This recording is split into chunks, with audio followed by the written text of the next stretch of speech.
Hello, this is Pat. Just want to tell you that the first time I heard about Bubba, I was getting my MBA at Duke, and we visited some companies. One of them was in charge of opening up hundreds, eventually thousands of convenience stores, and they called their best customer Bubba because Bubba didn't have time to go to the grocery store. Bubba didn't want to park and walk way into the grocery store and have to walk all through this big store buying things and wait in line. Bub was in a hurry. He wanted to go in and buy his stuff, buy his beer and his cigarettes, maybe some milk or some eggs, and get in and get out because Bubba had things to do.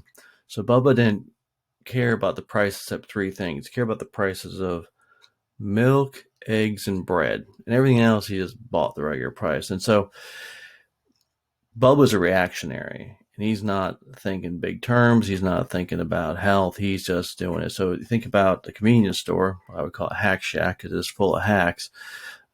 Cigarettes, alcohol, soda. I mean, and there's nothing in a convenience store you need. It's more of a hack shack, more of an addiction shack. Even though it's gambling.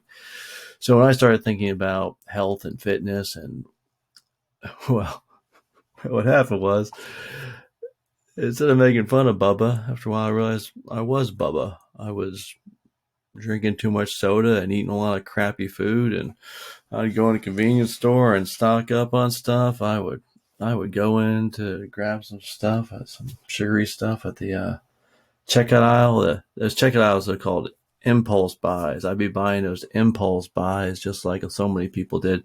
So I started thinking about, how do you visualize Bubba? I came up with Bubba here. He's an overweight lab rat.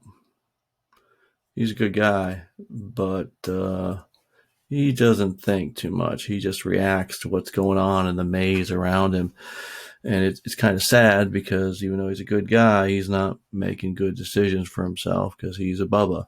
So in every situation, if you're not doing the thinking, if you're not the thinker, then you're the Bubba because somebody else is doing the thinking for you. You're not out in nature trying to figure out what plant to eat. Well, if you are, good for you.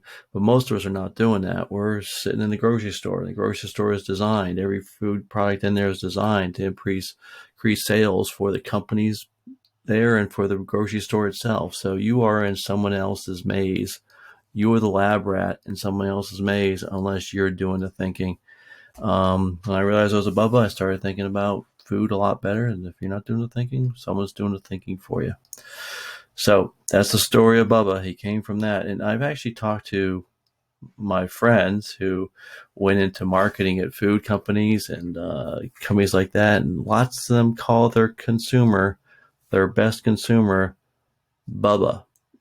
So it's a term of endearment, but they're kind of mocking you for making bad decisions. Same, you can look at people who are drinking water and selling soda. So smart to sell soda, dumb to drink it.